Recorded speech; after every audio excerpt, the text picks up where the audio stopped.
All right, here's another one.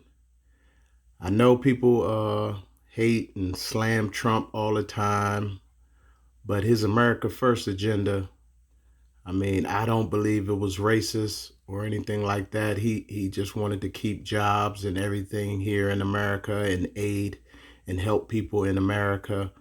Um, and it really showed by the increase in jobs, especially in the minority communities. Um, and due to the pandemic, uh, a lot of people need help. They need a lot of help here in America, which was, like I said, President Trump's slogan, America First. And here is Joe Biden's first 100 days. Here is him speaking with foreign leaders and doing something that, to me, seems a little off center as far as what he speaks about unifying the country, because the country needs help first. Like, I wouldn't go if I had some food and my family needs food. I'm not going to go down the street and around the corner and feed a family that has its own way of earning or going out here and getting food.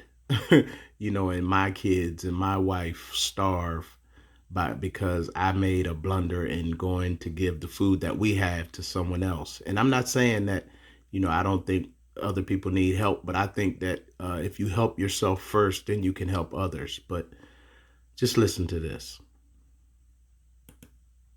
President Biden's moving ahead with an ambitious agenda as he begins his first full week in office. The coming days filled with a checklist of initiatives appealing to his liberal base, but will it work against his wish to unify the country? Welcome to America's News Headquarters from Washington. I'm Mike Emanuel. We're also learning more about the president's first phone calls with foreign leaders, including the president of Mexico, who says Mr. Biden is pledging $4 billion in aid for Central America. Mark Meredith is live from the White House with more on this and how Democrats plan to pass the Biden agenda. Hello, Mark. Mike, good afternoon to you. We do expect that President Biden will issue some more executive orders in the week ahead, focusing on a number of different issues from the environment, the economy, as well as immigration. Meantime, here at the White House, the administration calling on Congress to approve its nominee for Secretary of Homeland Security. Alejandro Mayorkas is somebody who's no stranger to Washington, recently serving as Deputy DHS Secretary during the Obama years. Republicans, though, questioning over how he'll impose a Biden border agenda. Missouri Senator Josh Hawley even blocking fast-tracking his nomination. Meantime, former Trump Homeland Security officials are worried the president's new immigration actions may create a surge of illegal crossings. The administration announced a 100-day pause on most deportations last week, citing the need to kind of reevaluate how things have been working. The former acting Homeland Security told Maria Bartiromo that these moves may backfire.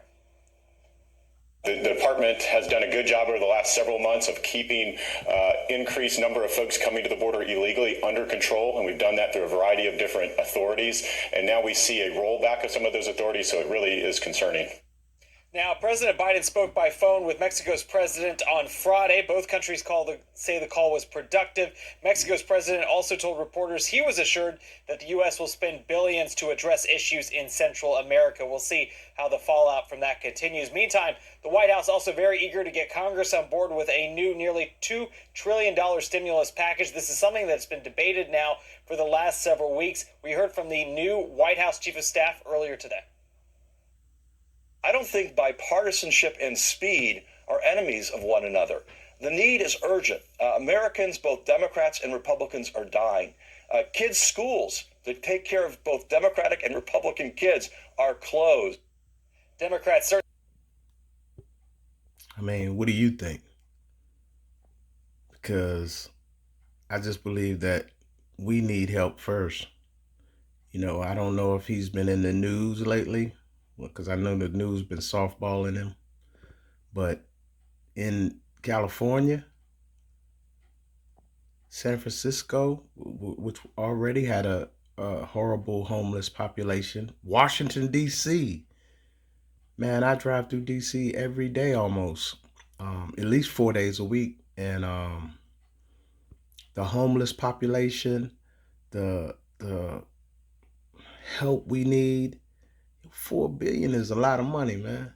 And I'm not saying that I'm overlooking these other countries and nations and stuff like that are poor and need help and everything like that. But man, America needs help bad, like super bad, like really, really bad. And 4 billion is a lot of money, man. That's a lot of money. People might not think it is, but if you had 4 billion, wouldn't you be richer? I mean, everybody voted for these people down in Georgia for a $2,000 so-called stimulus check. So think about it. That extra money, man, we need all we can get, man. And here he is talking about giving aid to Central America. And I'm not saying, like I said, I'm for everyone, but Jesus is the one. Everybody needs Jesus. But the bread that we have here, we need to put it into the Americans' pocket, because the simple fact of it is we have to pay for that 4 billion, the American people. So he's offering our money to someone else when it should be in our pockets.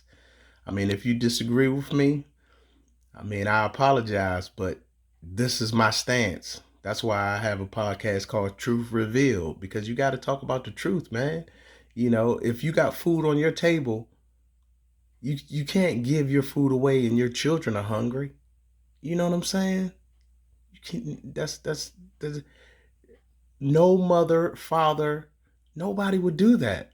They would not feed their children first, because just like they tell you when you're on the plane, put the mask on you first before you try to help somebody else, because you can't help nobody if you dying.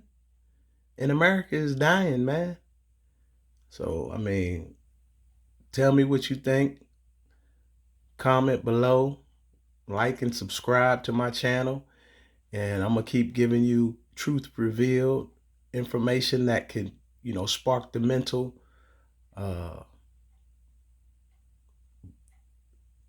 thought process. Because we don't think anymore, man. Americans don't think, man. We just follow behind the masses. We don't stop and think about the repercussions and the consequences to our actions, man.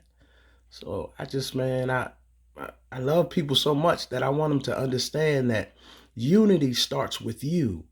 Unity starts with you. Literally, with the letter U and you. You have to be the one to say you want to get rid of your racist heart. You have to be the one to say you want to change your hate. You have to want to say that I want a new start today. If God gave me the opportunity to wake up this morning and to smell the fresh air and to see another beautiful day that he created, even if it's raining, even if it's snowing, even if it's thunderstorming, you're here to see another day.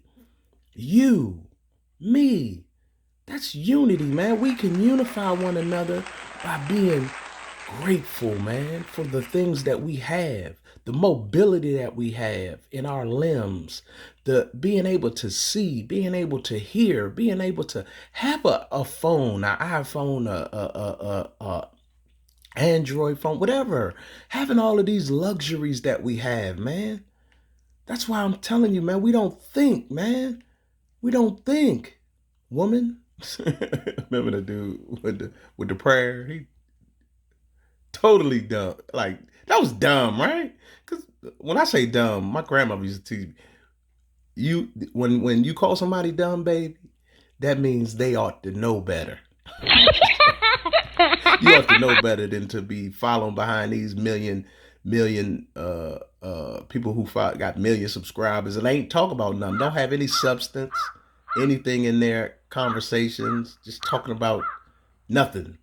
But we're here to bring forth the mental, get you out of that mental slavery. And like I always say, the mind is like a parachute. It only works when it's open. So pull your cord right now and subscribe to my channel, man. Miki Blik. I love y'all, man. And I pray that I could spark the mentality of somebody, man, that we could all change and really be unified through us, through the the process of knowing that we have to be the one to really allow God to purify our hearts, that we may be able to be closer to him, because he is love. God is love. In Jesus' name, amen. Amen.